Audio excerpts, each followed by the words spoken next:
In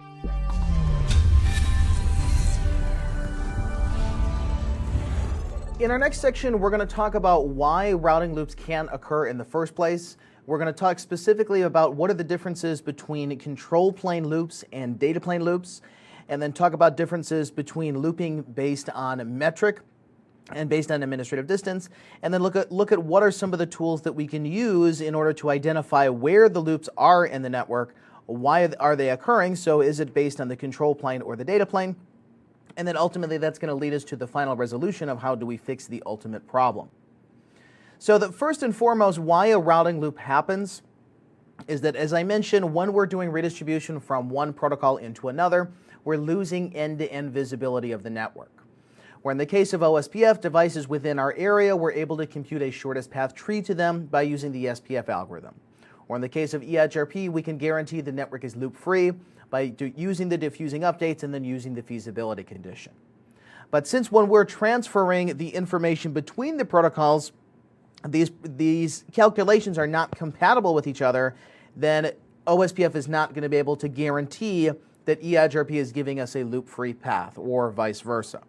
Now, as I mentioned previously, though, looping cannot occur when there is a single point of redistribution.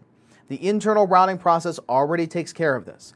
Even if there is a loop in the control plane, which means that I give you the route and you give the route back to me, my internal process is automatically going to prevent this.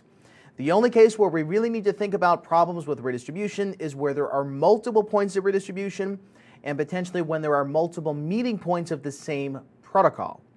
So if I have OSPF and RIP over here, but I also have the same OSPF domain and the same RIP domain in another place, and I'm doing mutual redistribution both ways, then that's going to be a potential problem area that I need to look into in a little bit more detail.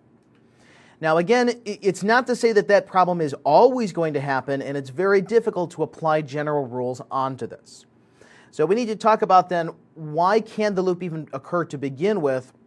And then we'll look at specific cases of the topologies where loops are happening, then look at why specifically they're occurring and how to fix them.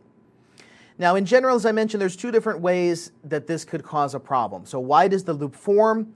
The loop can form because either I had the wrong metric to the destination or I had the wrong administrative distance. So if the route came in from RIP and I redistribute it into OSPF, the potential issue now is that OSPF's distance is lower than RIP. So if I have a router that is trying to decide between using RIP versus OSPF, it's going to pick OSPF. But if the destination actually lives in the RIP domain, I might not be able to get there. The same is true with the metric. If I redistribute the route from RIP into OSPF, then I redistribute it from OSPF back into RIP and I set the wrong metric value. If I set it too low, then I'm not going to be able to choose the original destination. So in general, it's going to be these two cases we need to talk about. When does it occur based on the metric? When does it occur based on the distance? And the reason why it's significant to talk about both is that there's different solutions to the problem. Now, we also need to talk about what's the difference between a control plane loop versus a data plane loop. Where a control plane loop is going to be churning of the routing table, where I advertise you the route, then I withdraw the route. And then I advertise you the route, and I withdraw the route. And this happens over and over and over. This is sometimes also called the count to infinity problem. That I advertise you the route, you advertise it to somebody else, and it keeps hopping through the network over and over and over until it gets to an infinite metric, and then we have to withdraw the prefix.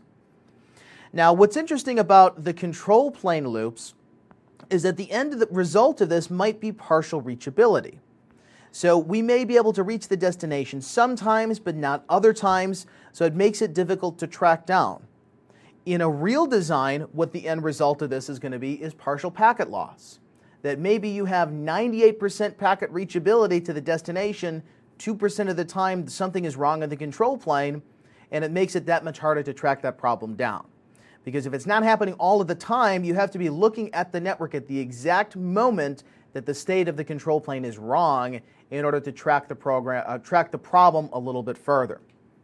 So we'll see that these type of issues are a little bit harder to identify, but there are tools that we can use to identify them, and we'll specifically go through them. Now, the data plane loop is going to be a little bit easier to figure out. Data plane loop basically means that I send the packet to you, you send the packet back to me, and then we create a forwarding loop. Now, the reason that this is a little bit easier to track down is simply that you don't have reachability at all to the destination. So when you go to do a ping, you get 100% packet loss. Or we go to do a trace route, I hop the traffic to you, you hop it back to me, and we bounce it back and forth until the time to live expires. So simply based on doing a normal reachability test, we should be able to figure out, is the data plane wrong?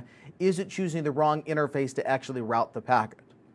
Now, once we figure out this is the case, is it a control plane loop or a data plane loop, then we have to figure out what are the potential problems, what are the potential solutions that we have for solving the control plane versus the data plane problem. So the first step really is to identify the routing loop visually. The ultimate goal, based on these sections, is that before you get to the exam, you should be able to look at the topology from a high-level overview and predict exactly where the problem is going to happen.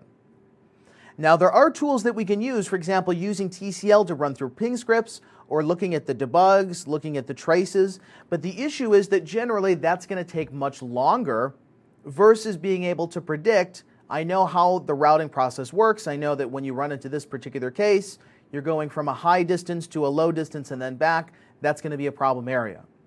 So ideally you can solve the problem before you even get to the problem by implementing maybe route tag filtering or by changing the administrative distance for a particular prefix or for an entire protocol in order to deal with the data plane versus control plane loop.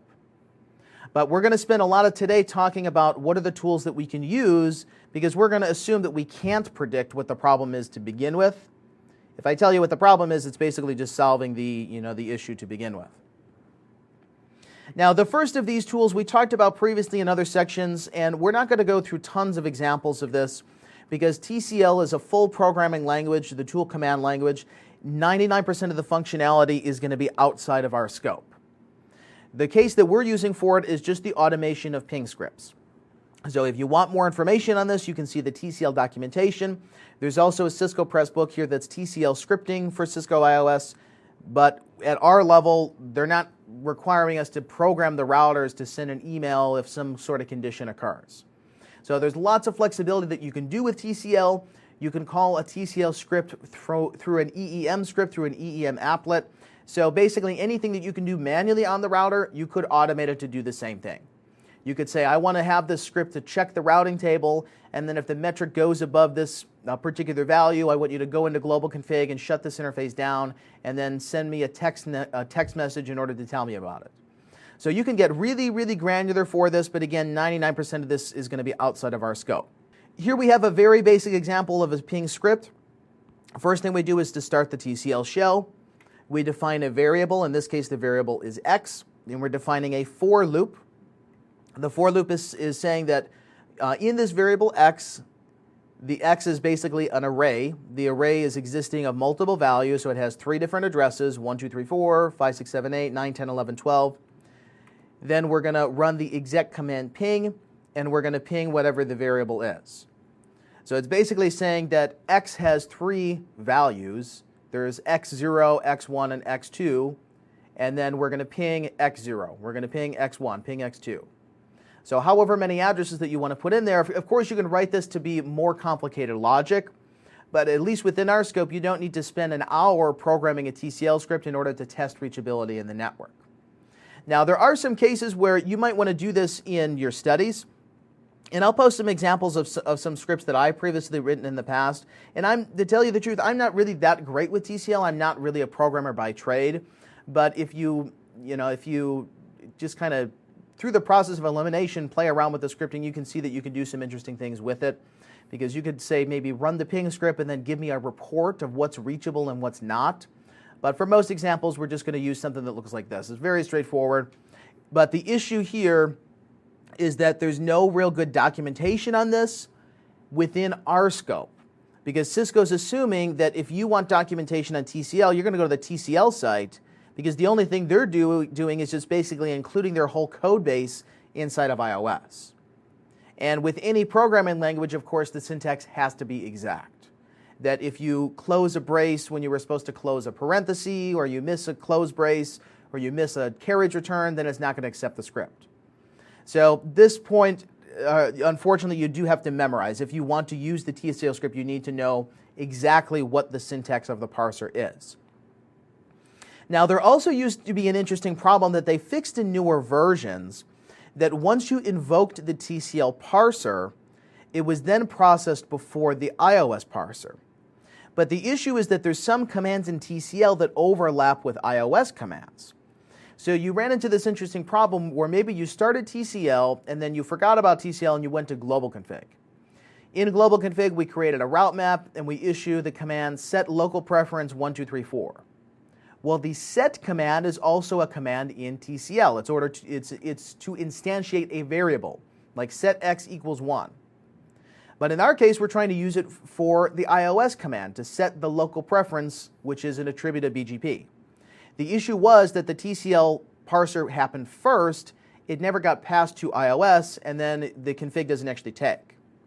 Now, in newer versions, we'll see that this is fixed, and the router will just tell you not to do that. So if you say TCL shell, and then once you're in the shell, if you tried to exit by going to global config, it's going to say, no, you can't go to global config.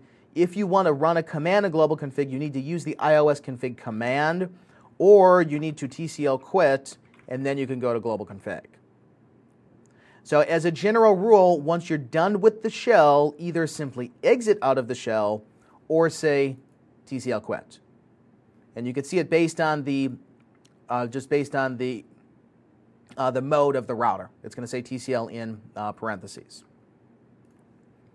Okay, so let's look at a basic example of this. So right now we have some redistribution configured, and we have redistribution that is going between router 1 through OSPF and router 1 through EHRP. So actually, let me restart this diagram.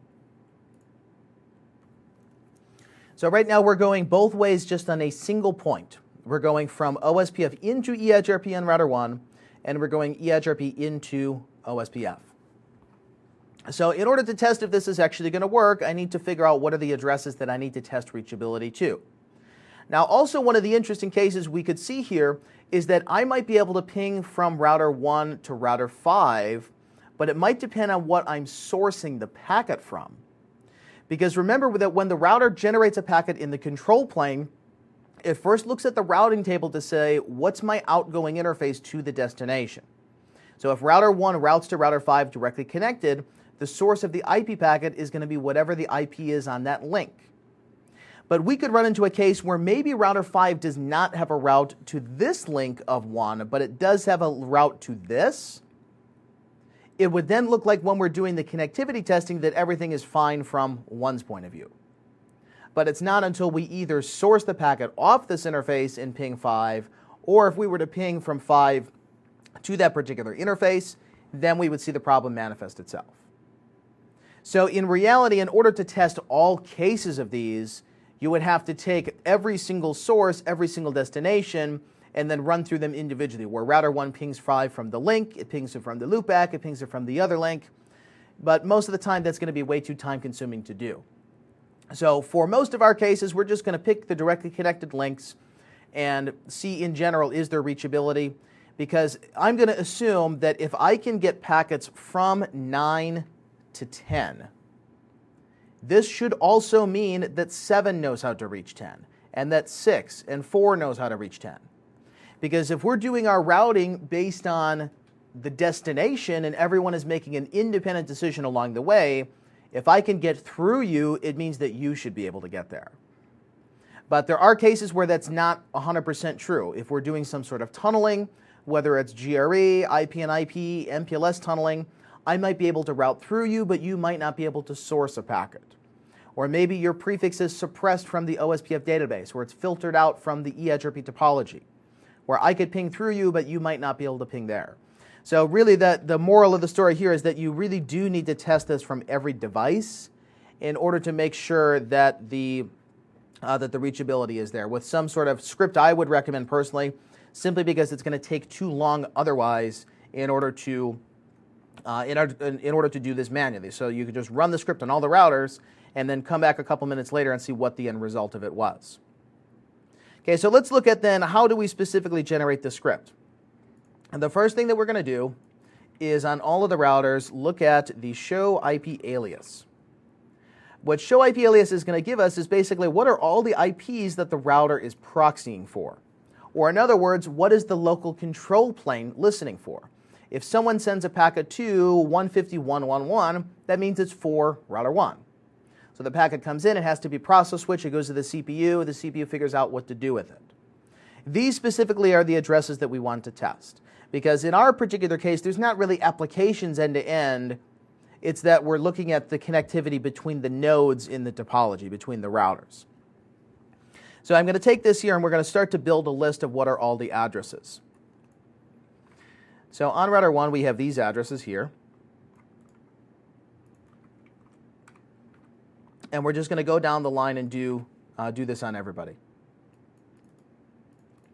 So on all routers, we said show IP alias. And I'm also going to say pipe exclude 169 or 192.168, because I know those are addresses that I don't need to get to. The 169, that's the underlay for the DMVPN. And then the 192 is a special case for the CSRs here that they're listening for this.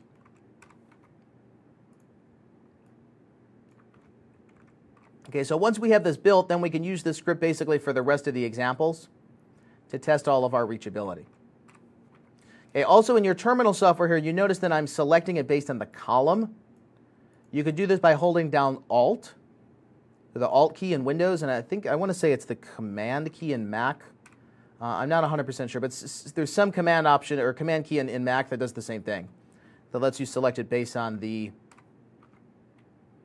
column as opposed to normal selection.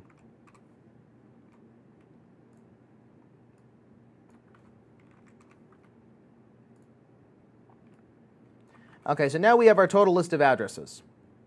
Okay, we're going to invoke the shell, so we say TCL shell, and then we need to create the for loop. So we're going to say for each, whatever the variable is, I'll call it x, and then open braces. Okay, this is what's defining all the individual instances of x. So x is an array, and these are the actual values of the array. We then close the brace, open the brace, issue the exec command, in our case is just ping, and then $ the variable name, so in this case x. Now if I wanted to do this from multiple sources, I could say like ping $x source loopback 0, but the issue is you would have to account for the different sources on the different routers. You could do it programmatically, but it's going to be time consuming to do that.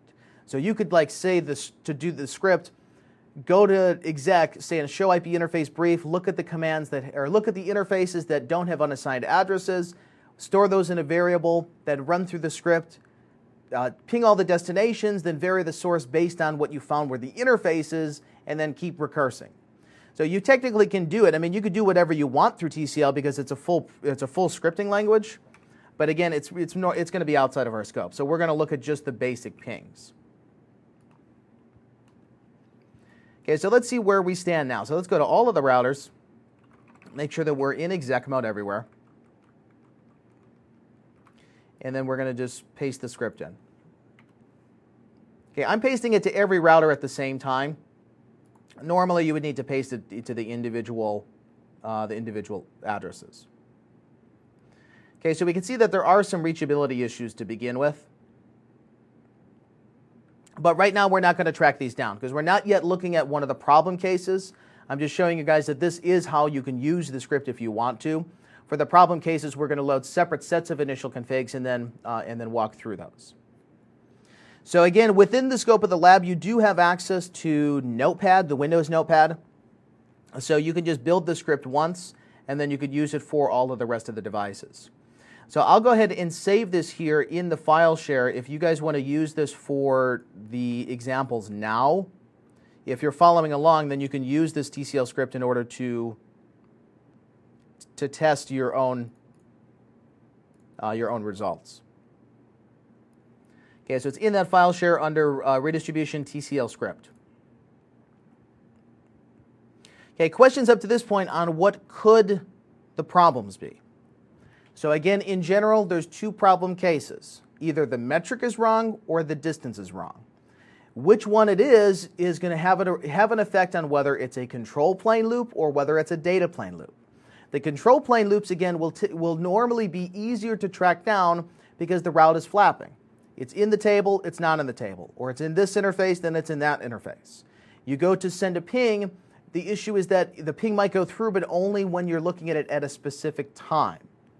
So you would have to do a ping and then send 10,000 packets and look at to see what's the packet loss. If I have 50% packet loss, that probably means one router along the path is doing eCMP and one of the routes is wrong. But if I have 99% transport and 1% packet loss, that's going to be a little bit more difficult to try to trace down. The ones in the data plane, again, are going to be fairly obvious because you ping to the destination, you can't reach it at all, and then if you trace to it, it just loops around and around and around the network.